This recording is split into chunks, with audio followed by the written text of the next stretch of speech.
Let us speak lovely and beautiful words. Let us praise now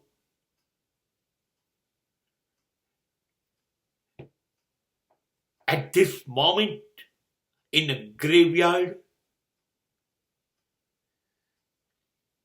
because decay is not present here.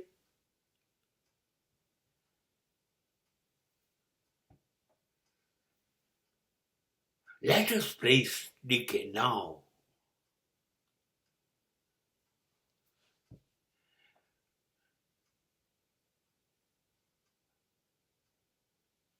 હવે તો ચલો, decay બહુ જ સારા હતા, ભલા હતા. કેટલું બધું કર્યું એમણે સમાજ માટે, મારા માટે. જ્યારે પણ કઈ જરૂર પડે ત્યારે મદદ કરવા માટે સૌથી પહેલો આવી ગયેલો માણસ એ ડીકે હતા. શરૂ થઈ ગયું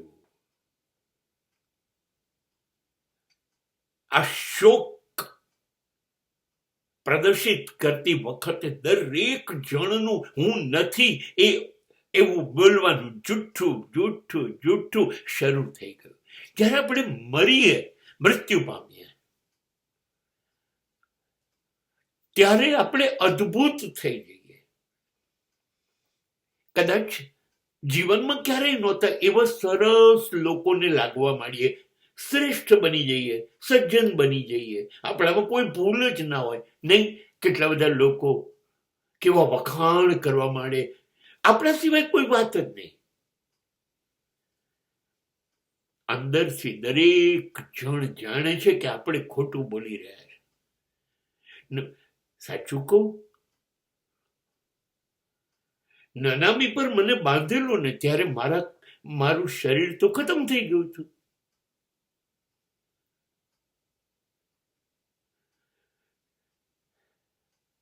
પણ શાસ્ત્રો એવું કહે છે, શરીર ગમે તે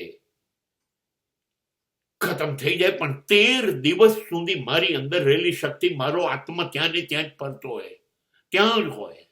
એ સાંભળતો હતો. મને પોતાને નવાઈ લાગી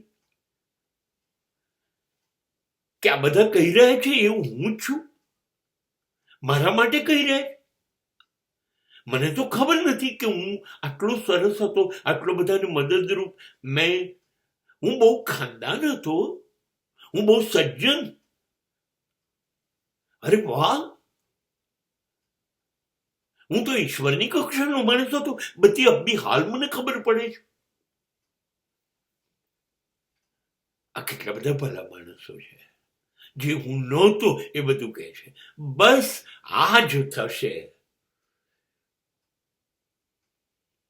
આ જ થશે. તમે જીવતા હશો ને ત્યારે તમે મરો કેવી રીતે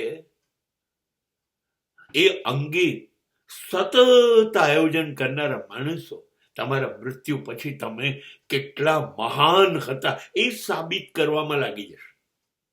કેવું કહેવાય? હા, સફેદ પેન્ટ, સફેદ લેંગો, સફેદ જબ્બો, સફેદ શર્ટ, ઉદાસ ચહેરો, બેસણું હોય કે સ્મશાન હોય, અને અને જે જતો રહ્યો ગેરહાજર છે, હવે ક્યાં નડવાનું છે? ચલો ચલો ચલો, હવે એના માટે સારું બોલી લઈએ. સ્વાર્થ શું છે ખબર છે? કે જો આપણે બધા કોઈના માટે સારું બોલીશું તો બધા પછી આપણે નહીં હોય એ વખતે પણ સારું જ બોલશે.